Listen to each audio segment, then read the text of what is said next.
Okay, I'll call the meeting to order at 7:05. The Studio City Neighborhood Council Transportation Committee meeting on our special day due to the holiday week last week.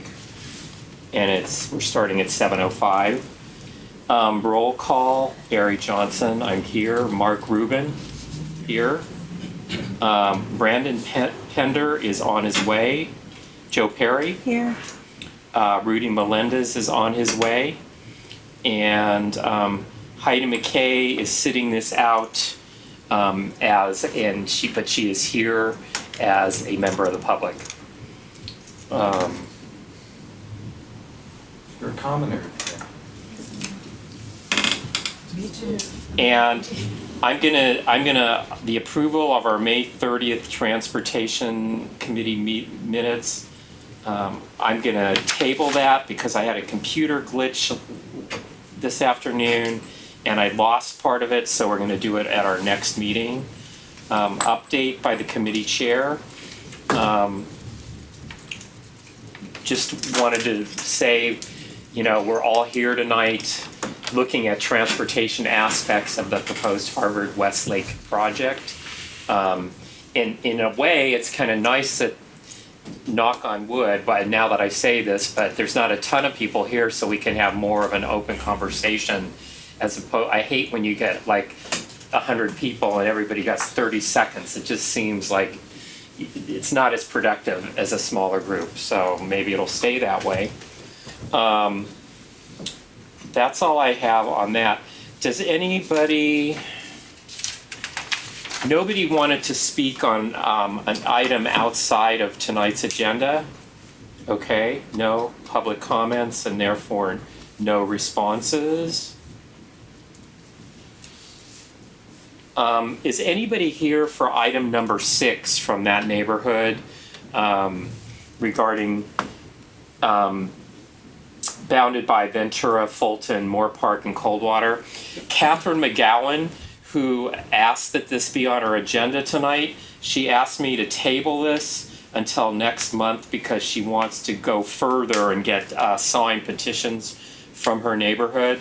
So I told her we would do so, but I was going to give anybody who had shown up tonight the opportunities to speak. But I think she sort of got the word out to her neighborhood.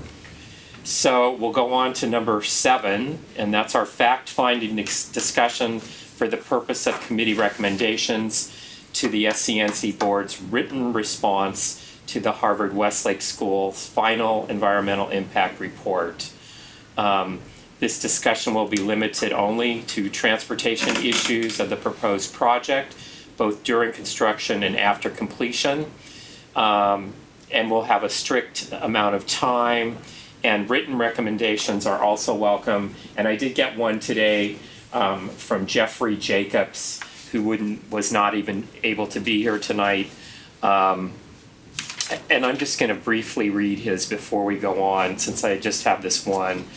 It says in Harvard-Westlake's DEIR on pages 8 and 9, the school indicated that Coldwater Canyon Avenue project roadway improvements are proposed in conjunction with the project.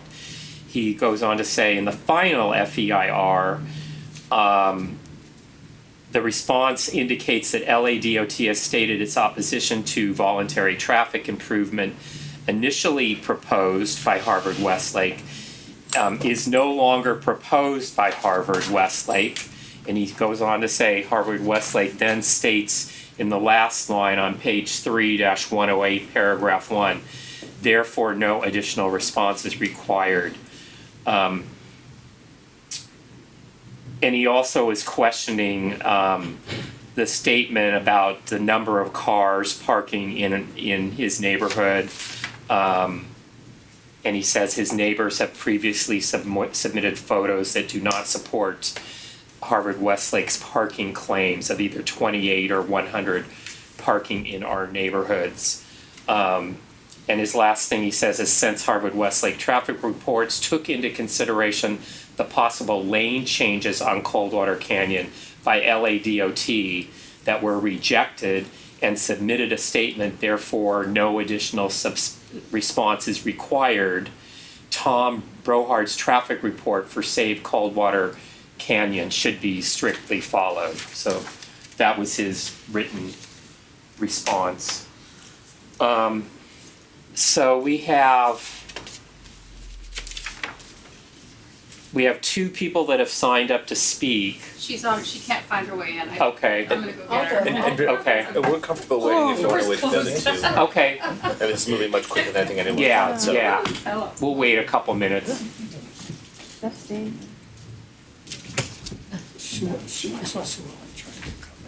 And I think maybe what we'll do is give every speaker 2 minutes to make a comment, and then we can sort of go into a discussion, as long as we don't get 20 more people showing up. Can I ask a question while Yeah. we're waiting? Yeah. I was just reading through the materials. I don't know if someone can answer it, but it said that there were 30 coaches every day that parked on campus, and I don't know, it was something like 30 vendors. What are the vendors? Can someone tell me? Yeah, can I? I'm just kidding. But I don't know if we've met in person yet. David Wheel. I'm also, in addition to being the CFO for the school, am the project manager, the internal project manager for this proposed project. My role largely consisting of being the person who manages all of the experts who have been retained to look at one aspect of the project or another, make sure that they have all the information that they need access to as part of their analysis, and that they are incorporating not only material that's understandable and implementable, but also reflect the conservative assumptions that we have historically requested our teams to apply to any of our construction projects. So that's my role. So that's why I'll speak up on. Okay, so I just thought 30 coaches and there's equally that many vendors. What are vendors? So for example, our largest vendor on a daily basis are the folks who run our cafeteria with 900 growing student bodies, literally growing on campus. It's cafeteria staff? Correct, yeah. So these And food are deliveries. Yeah, exactly. So our cafeteria staff alone probably numbers, I don't know the exact count, but is well into the teens. Breakfast, lunch, and afternoon And for deliveries? over a 1,000 people who are going in and out of the cafeteria. And then you have 30 coaches. That is actually a low number. We have, the last statistic I heard was something like 2/3 of our student body participate in after-school athletics. Oh, so this is after school. Oh no, that's Okay. just that is they're not connected. I'm getting to the actual coaches number. So that's a huge number of teams, and to be able to coordinate all of those activities, we have by general estimate on any given day, 30 coaches who are probably on campus all day, either assisting with physical education classes during the day, and then anticipation of more formal sports practices that could begin as early as 1:30. So overlapping with So our they're student sort body of part population. of your total teacher count?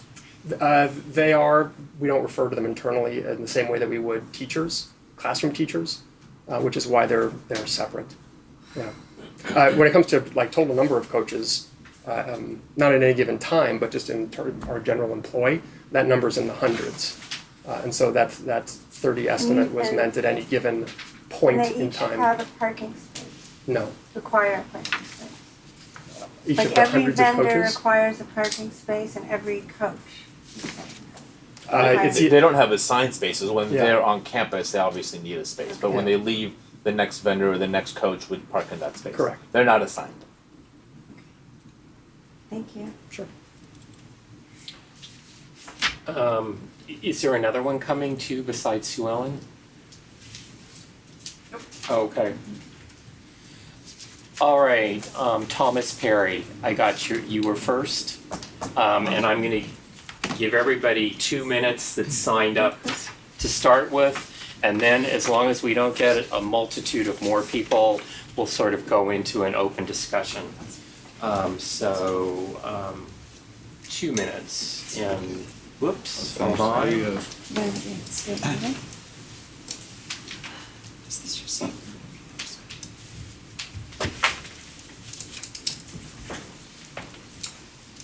Okay, I'm not a member of the committee, I'm a citizen, okay, and I just really have a couple questions that I didn't see answered before. And one of them was in this, the latest sort of stuff that has been sent around in response to your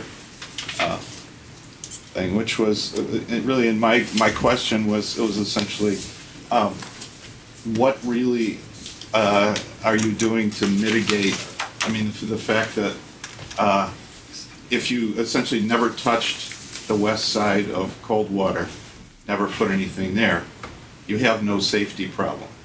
Nobody is ever going to run across that street to climb that hill, right? And, I wondered why you're willing to take on that risk, which, in the one that I read, included things like people who are on their way toward the south, letting their kids off in the street on the west side, and then they would have to essentially cross or find their way up, and knowing teenagers are going to cross rather than finding their way up to the other route. Essentially a whole plethora of things that are you're taking on. I mean, what are you gaining I guess what are you gaining is really up to you. 30 seconds. What are you doing to keep the kids safe in this instance? okay, and save that response to after we get through comments, we'll do that. Okay. Next is Edgar. Hello, Edgar Kaladian. Let me reset, Okay. sorry, reset this. Okay. Edgar Kaladian with Mayor Brown. I represent Harvard-Westlake. The project, as everyone knows, consists of a 3-story, 750-space parking garage with a practice-only field on top. In order to improve and not adversely affect traffic, the project also includes significant traffic improvements along Coldwater Canyon and a pedestrian bridge. The councilman has made it clear if he supports the project, his support would be contingent upon an enforceable enrollment cap at the existing number of students, which Harvard-Westlake has agreed to institute. Therefore, as some would say, the project is not about increasing the number of students or the number of events at the school. It is about student safety and providing students much-needed practice facilities. The city's Department of Transportation and a third-party peer review have concurred with the EIR's traffic analysis, which concluded that the project, both during construction and operation, will not result in any significant traffic impacts. Harvard-Westlake already institutes a very aggressive transportation program. Nearly 2/3 of all students arrive each morning in a carpool or via mass transit provided by the school. During construction, there are significant limitations on the times that trucks will be able to arrive and depart from the site. Haul trucks will be prohibited before 9 a.m., and 85% of truck activity will occur between 10 a.m. and 3 p.m.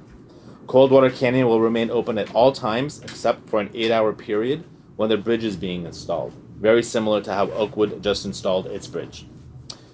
We get asked regularly what type of benefits does a project provide. Well, for one, we believe Harvard-Westlake is the only private school because of how long it's been in existence that does not have an enrollment cap.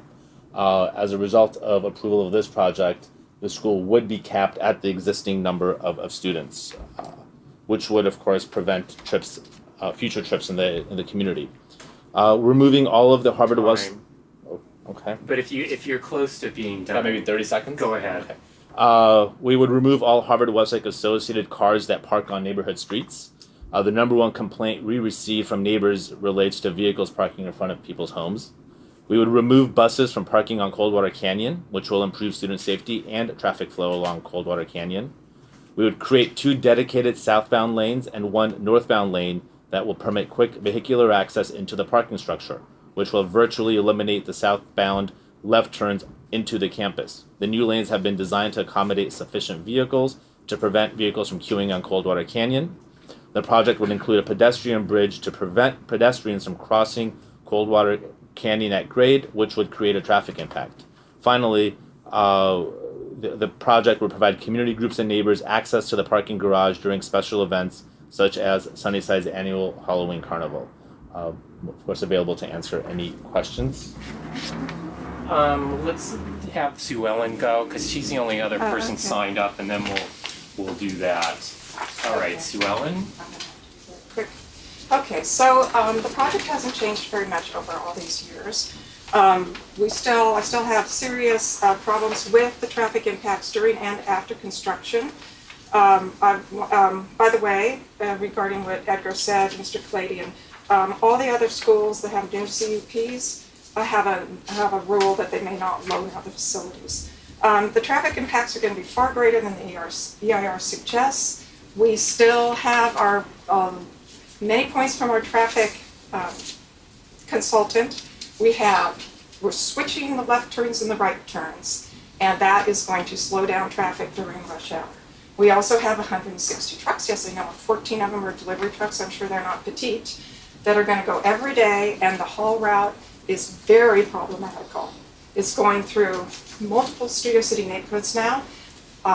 It's going through a terrible intersection, Riverside, Tahunga, Camarillo, and it's using 6 on-off ramps on 2 different freeways. So this is an issue. That's not just traffic. It is traffic, but it's safety. And I would point out that in a haul route, the traffic study was done on a holiday weekend. We want a mandatory TDM for daily operations. I have some information here that's printed that shows what other schools do from the very latest, the most recent schools.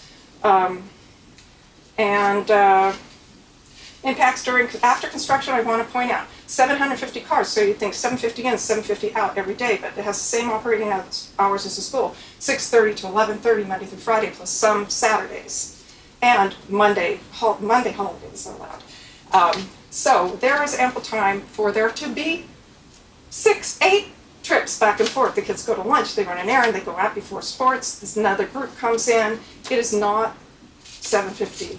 1,500 trips. And there was no limit in the EIR. They did not ask for a limit on trips. Fine, but go ahead and take On a little trips. more. Every other school has a limit on trips. They're forced to reduce their number of trips, and we are multiplying it. Thank So I you. can do it in 2 minutes. I have some questions. If Okay. there's 2 outstanding questions, I'm happy to answer whenever you'd like as well. I have. Do you want to go with, go ahead on his first. Okay. And I'll, there was a question raised in Mr. Jacobs' email that I just want to clarify as well. So originally, when the project was proposed, in addition to the 2 southbound, 1 northbound turn lane that we proposed, there was a concept of eliminating all street parking between Ventura Boulevard and the project site. That is the voluntary improvement that DOT would not accept. So the southbound lanes and the northbound lane, those improvements are all occurring. And so just want to make sure that that's clarified. Does that make sense? No, Yeah. I'm sorry, Okay. so it's not, there is gonna be allowed parking then on? Just Boulevard? as it is today. Okay. So the residents So it's basically. not a right turn only lane anymore? No, it is. So But not where the residents are? yeah, and I'm happy, and then we decided not to do a presentation, but.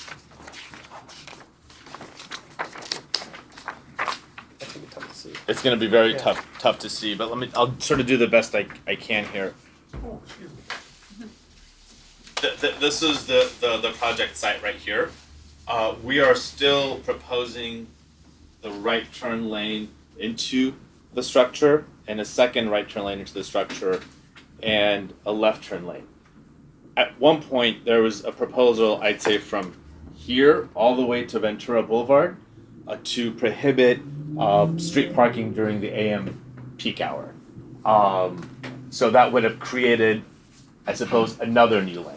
That was shot down by DOT, frankly, a very long time ago. So that has not been a part of our proposal. People park in front of their homes now, right? Absolutely. Yeah. And trash trash services, day, yeah. exactly, Yeah. yeah. Big park. So the right turn lanes into the structure, all of those are still there. So I want to clarify that. And sort of to your question, from a safety perspective, a number of things. One, it's a 3-story structure.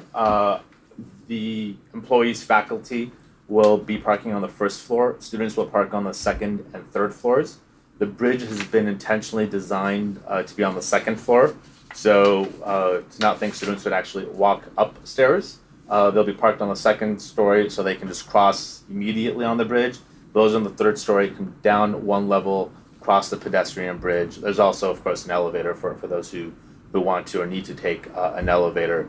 We are going to have a crossing guard anytime the structure is occupied to ensure that students do not jaywalk. Obviously, our students' safety is the most important thing in mind, and it's the genesis of the project. So that's something we're going to take very seriously. The first part of my question, really, what I was getting at was, if you don't do anything on the west side of the of Coldwater, I mean, you're talking about moving, hundreds of thousands of tons of dirt.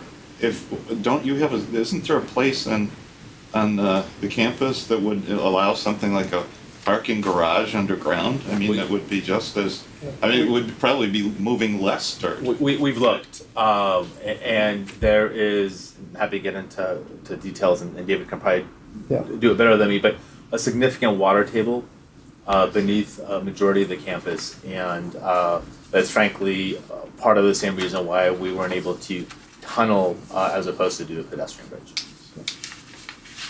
It would be much less expensive to have done that. I was just going to say, you mentioned a crossing guard, so there will be crosswalks there? No. Maybe crossing guard is wrong title. Security guard to make sure no one that they're crosses. not crossing the street. An anti-crossing guard. Okay. And Sue Ellen, did I see you raise your hand to want to say something on this? Well, where is that non-crossing guard going to be stationed? Is he going to be at the street ready to sprint after the people who run out there? What if there's more than one? It just, to me, it seems pretty impossible to protect kids from doing that, because we all know how teenagers act. You mentioned the Oakwood Bridge, and I know something about that. My children attended Oakwood, and we knew the victim of the horrific crash that occurred a few years ago there. And Oakwood, I don't think, is comparable because students had to cross Magnolia. The campus included the church across the street, which they've owned. And also, parking was in the neighborhood and just was an accident of the history of the school. Here, I have some questions because you say buses, my understanding is that buses come now and drop at the main entrance on the east side. So there's no street crossing involved when buses drop off or pick up students at your school. Now you're saying all the buses are going to be going into the parking structure? No. You're correct in that the buses currently park on Coldwater Canyon to drop kids off. Right. One, we think that's a safety issue. Why With is kids it if on they're Coldwater going right Canyon. There's frankly no sidewalks, there's no protection between Just Coldwater and the speaking street. as the school employee among the group representing Harvard-Westlake today, we have concerns anytime that we've got students who, as much as we love them and as talented as they are distracted sometimes. And if they're walking to get onto the bus, if they're on their cell phone, if they drop something and it rolls into the street, if there's even a traffic accident and the pieces of that accident aren't going to stay contained on the street. And so what we are trying to do as part of this overall effort is to improve, recognizing that there's never going to be a perfect situation, at least improve the safety condition of our students as they Where are the buses arrive. going to go? Are They're you gonna putting go in on- sidewalk? No, the buses are going to be, drop off and departure will be on a parking lot that we currently own, located at the southernmost point of our campus. And so it has nothing to do with this parking structure, the bus? No. Okay, because Well, Mr. Kalanian what the did parking say structure- buses were, I misunderstood them. I don't mean to interrupt. No, I thought you said that buses would be going there. Yeah, not into the structure, and I know I have a rendering here. We currently own what's called the South Lot. It's a lot closest to St. Michael's. I know that. And so what building the structure does is allows us to move the cars, student cars that are parked there into the structure to open up that I know that. lot for this. So currently, the buses park roughly here and it continues. I see. They would be parking in that lot there. Okay, that's good. I had another question. So this is there are two purposes for this. It's to enhance safety. I'm still not clear on all of that. But it's a practice-only field with, meaning no events ever are going to be held there, ever. No PA system, no seating, No music. no music. No But bleachers. lighting. Very Until- serious lighting, correct? Night Until lighting? until And- 8 p.m. And try and stay towards transportation. Okay. No, I'm saying so, but it's not Okay. just, it's a dual purpose structure. Absolutely. Okay. And the And just going la- back to the safety issue, I know we're focusing on students sort of crossing over from east to west Coldwater and off the buses. But what we do have, and we can all disagree on the number, but it's a real number of students that park between the campus and Ventura and those neighborhoods. And it's without question the number one complaint we receive is our students parked in front of people's houses on a daily basis, especially towards the end of the school year when more kids get driver's licenses. Those students from the neighborhood walking to campus, there aren't sidewalks and it's a dangerous walk. So we have a strong goal of trying to remove all kids from parking in the neighborhood, both as a benefit to those residents, but also from the safety perspective. I got that. And my last question is, I don't understand something. You said you have an enrollment cap that says that this can't be really a stealth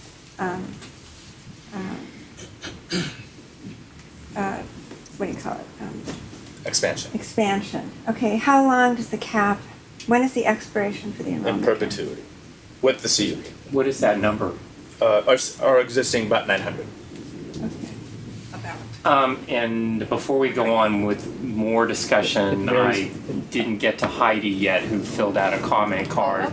So I was going to let you go unless Patrice and Sue Ellen had something to add on this part of the discussion. Yeah, I just had a question. Okay. I just, so you were talking about you're concerned about the kids parking between the school.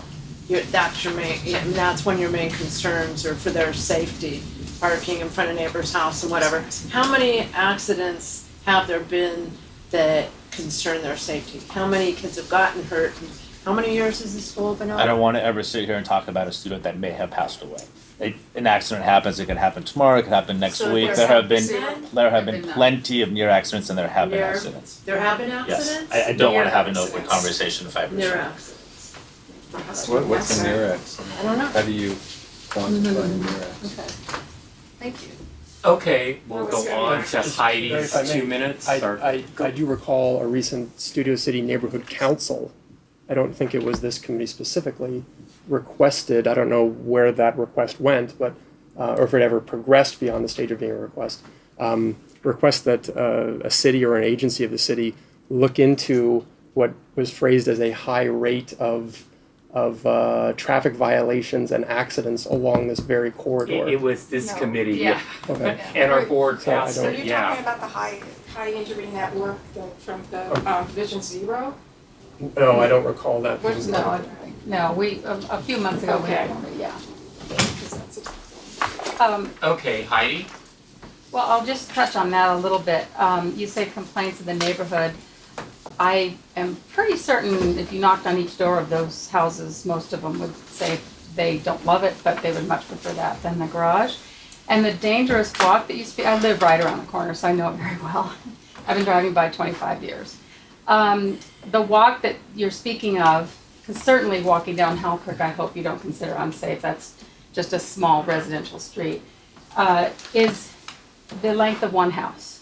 And you have your cones up, and there is no sidewalk, you're right. I think it would be a lot more reasonable to put a sidewalk in, and if the school has been so concerned with safety, why haven't they put in a sidewalk? I'm not sure if you own the house, or you certainly know the owner very well, but I'm sure they would have said, yes, absolutely, please put in a sidewalk. That's a lot safer. And then you could also put guardrails. Now you said there were no sidewalks where the buses are. There are sidewalks where the buses pick the students up. There are absolutely sidewalks there. And if you're concerned about them being distracted, perhaps put guardrails along where the buses, where they don't pick them up. And if you're concerned they're walking and they might also walk in the street, maybe some guardrails might be a thought. And the buses do not block the flow of traffic. I can attest to that. I drive by there every single day when they're there. They have this huge wide turnout, and it's extremely safe for the students because the students literally walk right off the campus and into a bus. They are not anywhere near Coldwater. The buses are right there. The enrollment cap has never been an issue with a lot of people that are aware of this project, but it's the events issue that we are concerned about. And we know you're going to have more events. That's without question. And one other thing, you started this whole thing 3 years ago saying you want to get everybody off Coldwater Canyon. The only 2 times that any people parked on Coldwater Canyon was the big events, the graduation and homecoming. And then that was your big, we want to get everybody safe off Coldwater. And then in very small print, somewhere on page 2000, it said, this will not suffice for all the larger events such as homecoming. So it was very misleading, and another thought to that is that's illegal parking there, so perhaps, put cones like you do in front of the house so that people aren't going to be unsafe over there, I thought. And the safety. And take a little more Okay, time. But sorry. Yeah, that's okay. I'm talking fast. The safety is, you're now going to have 750 cars, and I'm sure a lot of them are going to have more than one person. So 1,000 to 1,200 people a day across the street, and they're saying that that's more safe than what it is now is just beyond any comprehension. I can't really comprehend that. And it's not just the students, but people, adults do jaywalk. I live right there. It's right around a blind curve. Someone decides to run across and a car's coming around that curve and they have downhill speed, there's going to be a very serious issue. I am very concerned about that. That's probably my main concern of this whole project. Aside from the 400 million pounds of dirt you're going to take out. Okay. I just want to go back to one comment about the near accidents. So an accident, to me, would be something that's reported. A near accident means nothing happened, nothing illegal. How would the school even know about those for you to comment on that? Our students talk to us. In other words, to quantify it as a fact for this discussion, that's all. So if there's 20 accidents that were reported, but you say there's near accidents, I'm looking for the data that supports that. And that just sounded a little vague, that's all. I mean, frankly, I'm not willing to take a gamble on one student getting run over 5 years from now, or 10 years from now, or 5 years ago, or 10 years ago. It's unfortunately, and it's not, I have 2 young kids and I don't want to think about it, but between what happened at Oakwood and Notre Dame, keeping kids on campus in a safe atmosphere needs to be the top priority. But the accident was them crossing the street, though, wasn't it? Yes. Yeah. Frankly, a lot of our students So have to now do because you're- they have to park off campus. But they don't cross streets. They park on Halkirk. They don't cross Coldwater. They don't. Okay, I just want to say that Oakwood, I think, really isn't comparable, and it's misleading. Oakwood, again, was only a bridge, only to cross over a very dangerous street where right next to freeway off-ramps and on-ramps. And they had crossing guards, and they had the students there, and it was just a horrible accident where someone was speeding off a ramp. That and the Magnolia was the kids had to cross in order many times during the day to attend class. Nothing is comparable. The situation at your school is not comparable to that. And you're lucky that your campus is all on one side of Coldwater. And the reason, we brought that example into play was installation of the bridge. The only time that Coldwater will be impacted by traffic is when we're installing the pedestrian bridge. Okay, I wasn't talking about that. I'm talking about safety.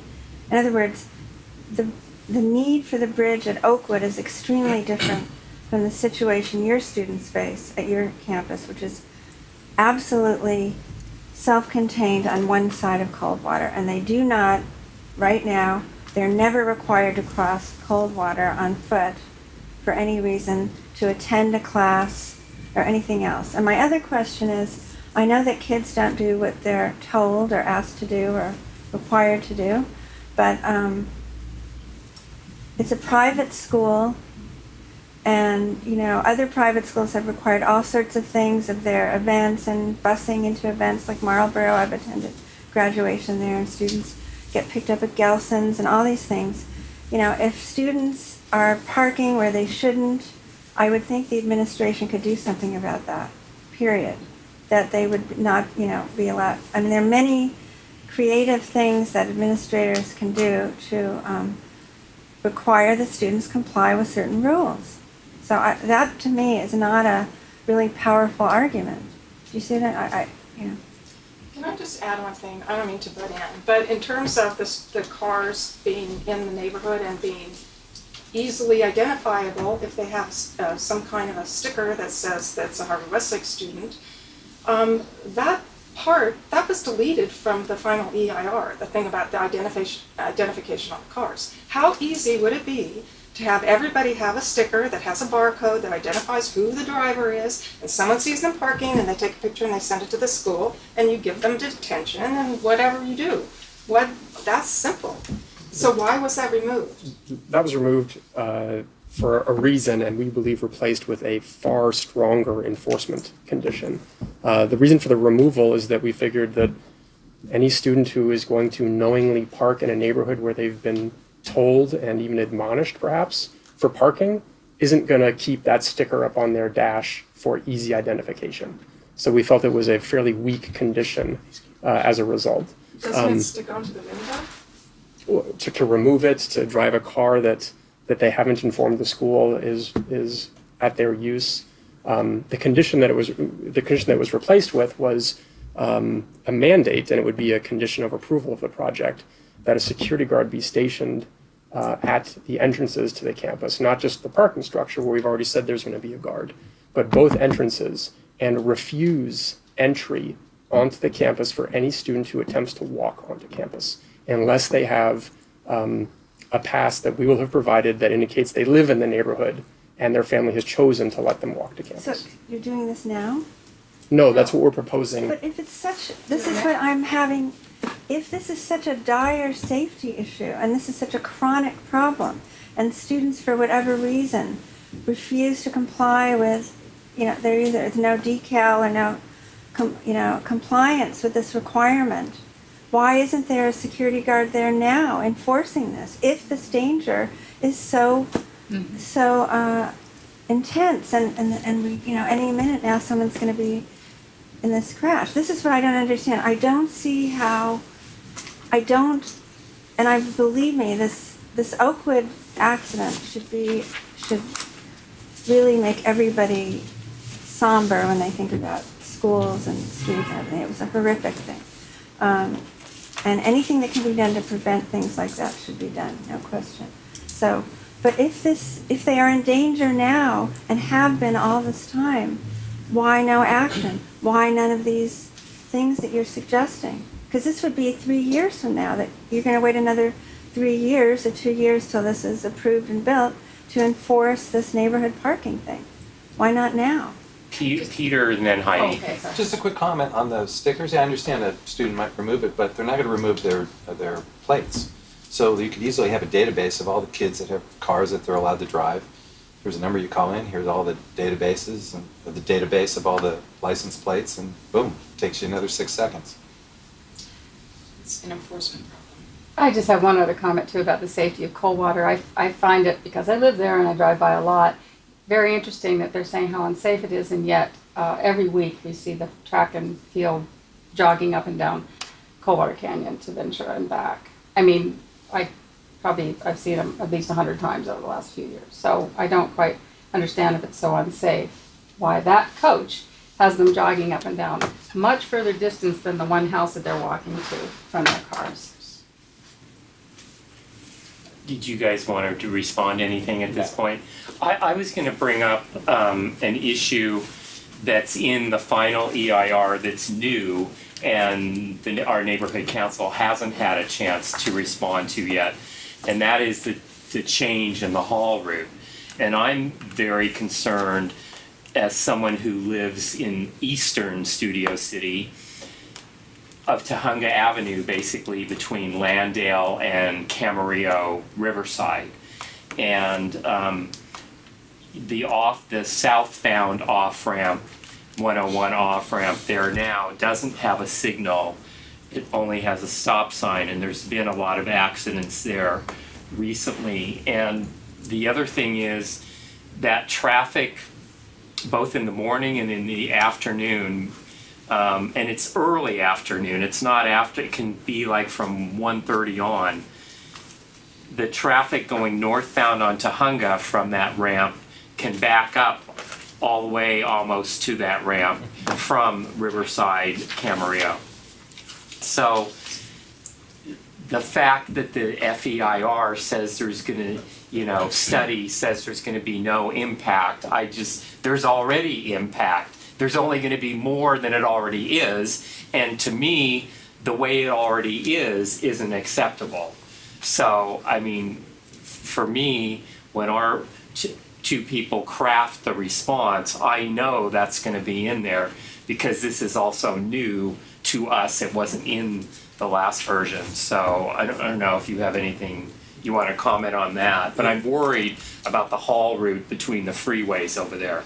To address the impact question, the city has very specific thresholds, and whether something is an impact or not is a quantifiable concept, and our analysis was reviewed and the city concluded that it was not an impact.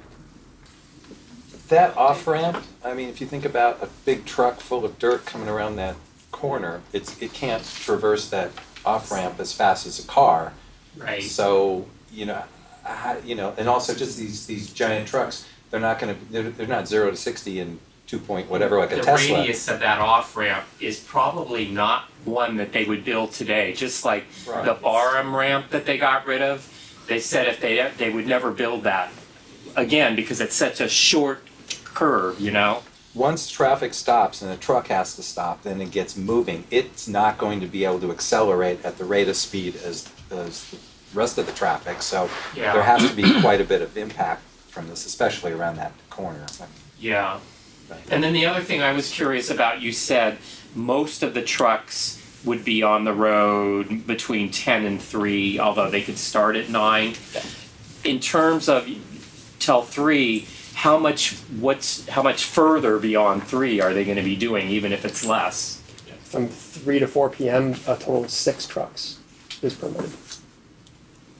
And the same from 9 to 10 in the morning. Okay. A total of 6 trucks in that 1 hour long period. And then between 10 and 3, it's... Between 10 and 2, I think it's 14 from memory, and there's a slightly lower number between the hours of 2 and 3. Recognizing that ambient traffic is ramping up at that point. Thanks. Oh, okay. Thank you. Is that 14 per hour or 14 total from 10 to 2? 14 per hour. And that's in each direction, right? Or because here, what I have here is it says 28 trips between 10 and 2. So 14 trucks. An arrival and a departure is a 28 trips. Okay. Per hour. I was referring to trucks themselves. Okay. Here, you need Yeah, this thanks. back? Are There's other these stuff. for us? Yes. Okay, thanks. Oops, I'm sorry. So anyway, I know when we do a response this time for the FEIR, not only this, but anything else that changed, I know you're gonna get somebody's gonna say something to it one way or the other, just because we feel like we have to comment on anything new. And this definitely is something we didn't expect from the last one. Because I understand they were gonna originally haul the dirt going out east on the 134, and they wouldn't have to get off there to go north on the 170, I guess. So it's a change of dirt dumping location. Okay, anybody else? Another silly question. So you've got all these trucks. Are they covered? So So there's air pollution, there's debris that comes off these trucks. The city has very standard conditions about how often the dirt has to be watered, the trucks being covered, absolutely. So is it, So yes to covered, so they are covered? absolutely. So I have one question, maybe I just didn't hear you right, but when you first gave us a brief synopsis, you said that, I thought I heard you say that the councilman agreed to go along with the project if there was a cap on? No. I What said did you if, say? the councilman in writing has said if he were to support If the he were project, to. he would require an enrollment cap. Okay, that's what I just wanted to verify that. I'm curious a bit about if this project goes ahead and we get to the point of cutting the ribbon on this parking structure and field, what is it going to be like for the people that live in that area in terms of driving up and back and forth on Coldwater? Is it going to be relatively the same as now, or, you know, since you have an enrollment cap, theoretically? I mean, what do we see, you know, come that day? In what sense of The traffic, traffic? yeah.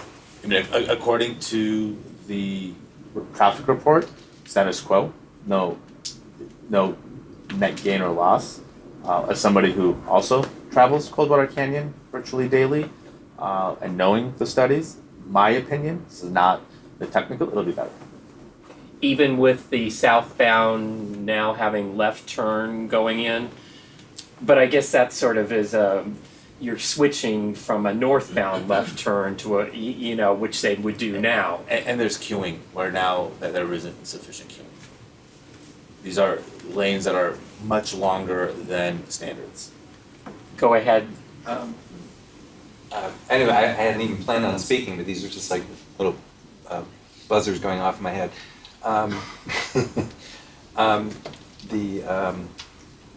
As far as mitigating traffic, I've never, I mean, you've seen, you know, the traffic will be better from my opinion. I've never seen DOT mitigate, come in and put, you know, right turn only lanes and whatever, and traffic flow is better, ever. Laurel Canyon to me is a shining example of it doesn't work. So. I just want to say real quick, I believe the last I checked that the traffic expert that did the RDEIR anyway said, I believe like 70% of the students come from the west side, isn't that correct? Or more come from the west side than the others? You don't know? I don't recall. It's Okay. like 70%. Okay, so now we have more students coming northbound, and there's a left turn lane there, but again, knowing the area so well, there's a curve there, so obviously you can't have that left turn lane start till after the curve. I believe we read that that's gonna be an insufficient turning lane for that amount of students coming, so now we're gonna be backing up traffic, according to this traffic study anyway, coming northbound down Coldwater. People are gonna be sitting there because there's gonna be cars blocking because they're blocked by the left turn. During curves. morning rush hour. Right. so they Morning, won't- yes, of course, just the morning, but also events. I mean, my concern is you say it's gonna be better or the same, but I'm pretty sure, you know, there are gonna be more events, and so every day, maybe 6 days a week, there's gonna be people coming and going to that school. It's gonna be an event complex. I just wanted to bring to the attention of the committee that not only is this EIR, this whole process for seeking approval for the project, you know, however big that is, there's another huge issue, and that is that Harvard-Westlake is getting a conditional use permit. They're going to be required to meet all the kinds of conditions that other schools have met for years. They were in a grandfathered condition because they started in 1937. The only CUP they ever had was for the lights. And so every part of every aspect of the site and the school operations, including operating hours, including number of events, all these things that all these other schools I have gone through recently, Brentwood, Archer, Buckley, they've gone through this. That is going to be mandated. They're going to be mandated and governed by a document that governs the site and the operations. So that's something that bears on everything, but it does bear on transportation because It's everything. If I could add, our middle school campus is governed by a CUP that dictates those very conditions. And Yeah, that's. to all of the feedback that we've received from our neighbors around that campus, we have adhered to it faithfully and have upheld every one of them. Well, that's great. I mean, that's customary. The school operating in a residential area operates under a conditional use permit. And this is just a huge anomaly that the school has gone for so many years without having that kind of governance. And so you're saying you'd be prepared to operate under a CUP now? Oh, it's a, Yeah. it's It's a part of the requirement. It will happen. Yeah. What will happen is after this first hearing, we have absolutely inadequate time to prepare for, after late release, this quick turnaround from the release of the EIR right before a long holiday weekend. We have basically 2 weeks to get ready. That is a hearing where people can submit documents, and it's not the 24th, you gotta get your documents in by the 20th, or appear in person and give testimony. After that meeting is over, the planners get together and start writing a staff report and a draft of the conditions of the CUP conditions that will then be, we'll probably be able to see the draft conditions right before the planning hearing, like pretty soon, but not, that's a lot to go through, believe me, these things are volumes. But, and then the next meeting that's, as planned is the planning commission. And they are gonna already have the draft, the staff report and the draft conditions. So if anybody wants to chime in about things they would like to see changed, maybe in operating hours, a number of events, and all this stuff that Harvard-Westlake has done without governance for so many years, then now would be the time to find out what's in. And I have copies of a lot of different schools' conditional use permit conditions that I'd be happy to share. Okay.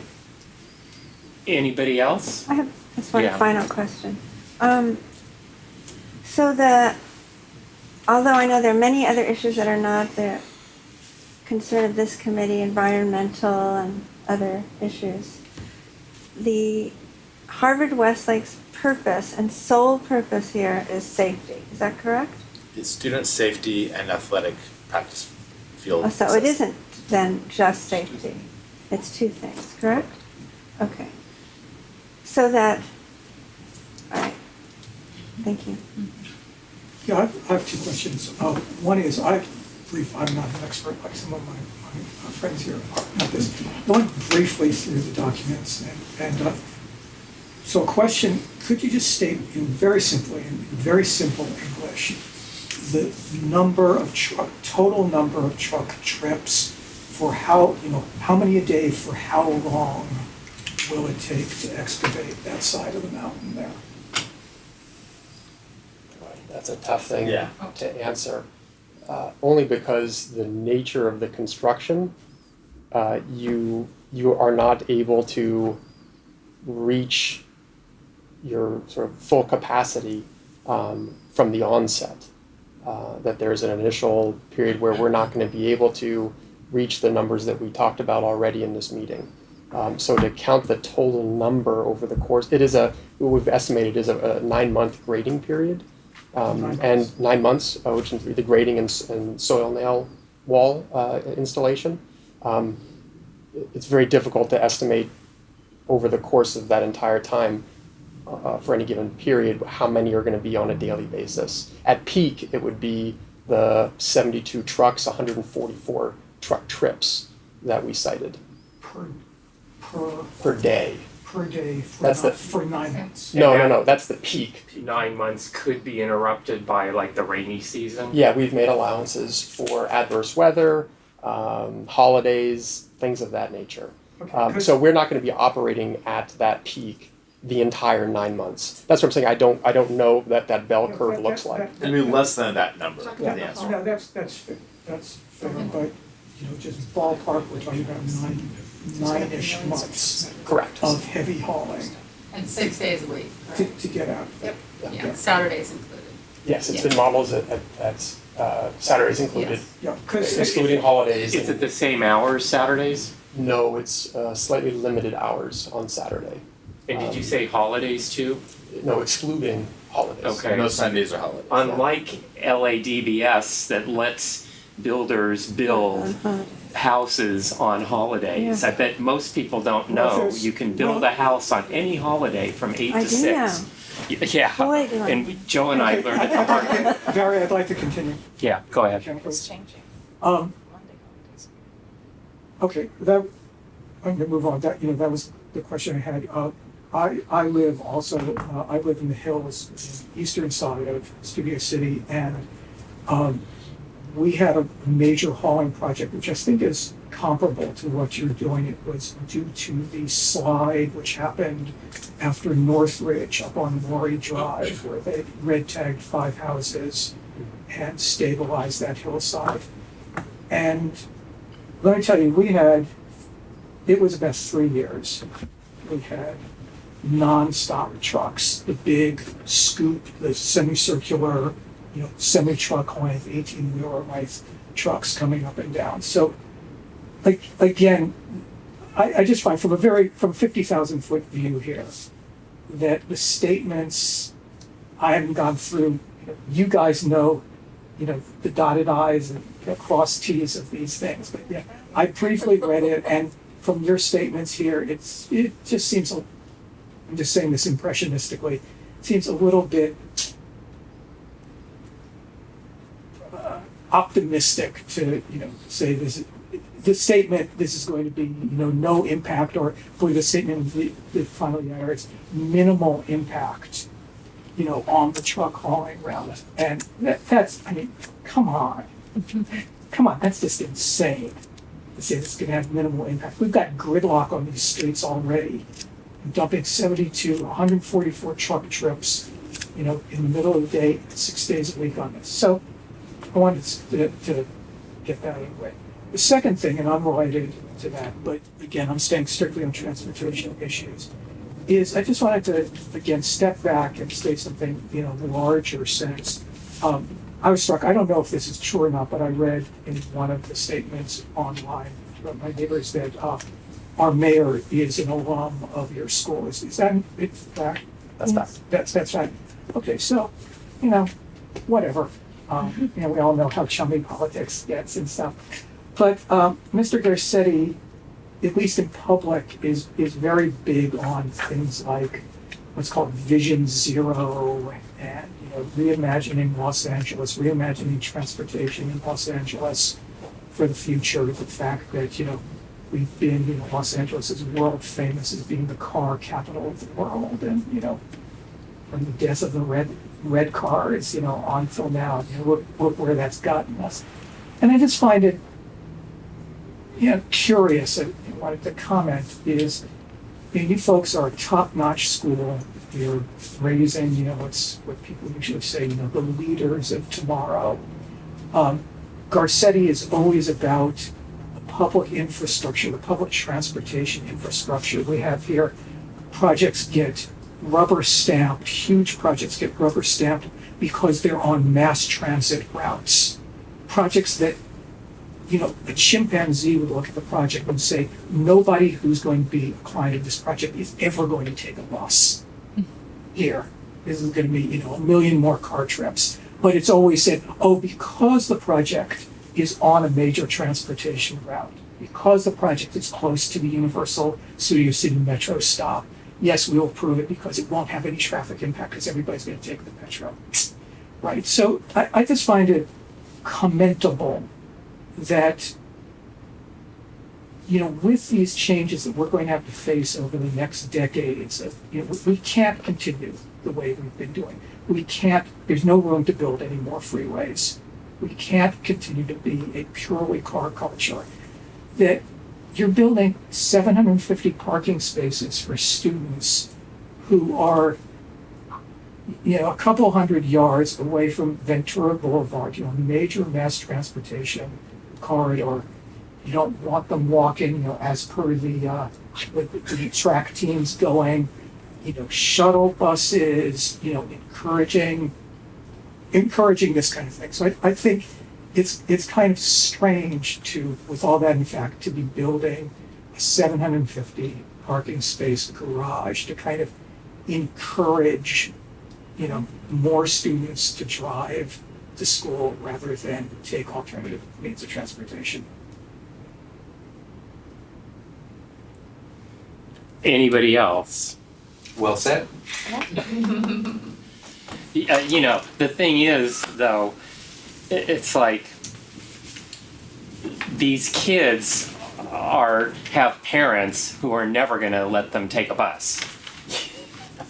I don't know. Well, no, I just will to that, Barry, while I appreciate the comment, 2/3 of our students either carpool or take a bus that's paid for by Harvard-Westlake every day. But not a metro bus. It's a Some school do. bus. Well, or- vast Yeah. majority are school buses, Yeah, but there's definitely yeah. a metro bus as well. Right. again, though, the school leads on these issues. For instance, we've talked so many times about parking structures that were required to have bike parking, and businesses are now required to have showers so that people can bike to work and take a shower before. So I think your point is well taken, that this is not, the project is not envisioned as a, sort of sustainable car alternative, encouraging vision of the future of the school or of student behavior, of student commuting. And again, schools can require what they want to require of students, pretty much. All right, well, our committee's going to take the info we have discussed tonight and provide it to our Government Affairs Committee Chair and Land Use Chair, who are going to do a response to the FEIR. It's obviously not going to get in before July 20th, but it'll be in there before the CPC meets. So, yes. Is there any possibility that the Transportation Committee of the Studio City Neighborhood Council can submit their own letter to planning before the deadline? Because it's not really going to matter later. I think it will So before we can- CPC. To you, gentlemen, You go to those meetings. getting approval from the neighborhood council, how much does that mean in the scheme of things to get your, let's say a neighborhood council said no. How, does that stop you dead in the tracks, or that's just? The neighborhood council is an advisory group where we're meeting with a lot of different members of the community to hear from everyone. And it'll probably make more of a statement to the councilmen than it will to city planning, in all honesty. I mean, city planning's gonna respond to the written comments they get, from both sides. The neighborhood council, if they did one, it would just be one of many. But I think Krikorian does listen to the neighborhood council, and would weigh that. So, and I do think the responses to the FEIR that we end up doing, they will be read, and it'll go into the record before the CPC meets. So that's, I think, all we can do. So you're not going to have a public hearing meeting like before? Well, I mean, if they are, it would be scheduled by the the SCNC president, and I haven't heard of anything yet. I just got an email on my way here that they're just about the EIR being released from Denise. And what did she say? Well, I didn't even have a chance to read Oh. it. But I think it was basically saying when a meeting was going to be, when the comments were due, and So she Then I didn't had to say try that to the find where we were. neighborhood council was gonna have any response before that period. Cause I don't think they feel they can get it done by the 20th. right. No, I mean, no one has time to do what they need to do. Are they aware of the deadline? Did you Is tell pla- them? Is who aware of planning? Denise? Oh, yeah. Oh, yeah. I mean, we had been writing to planning. No, I And- mean the council, does the board know of the deadline? Well, in they know of that deadline, and Krikorian at the last board meeting said he was getting the second part of it pushed which I don't know if it's officially been pushed back or not. You mean the CPC? I don't think we've heard.